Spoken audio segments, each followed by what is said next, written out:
Let's download and install 3DEXPERIENCE CATIA apps from the Compass. Compass is similar to the App Store on your phone. Search for the Part Design app from CATIA, and add it as your favorite. Click the app icon to launch the installation.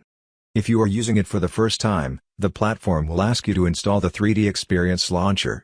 It is the basic application that is needed to start all your installed apps. Once the launcher is installed, you can proceed to install 3DEXPERIENCE CATIA by clicking Continue.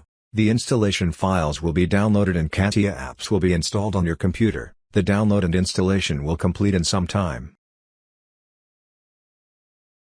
A notification appears, informing you that the installation is successful. You can now launch and enjoy working on CATIA as usual. You can also explore the next steps, and check out the installation guide if needed.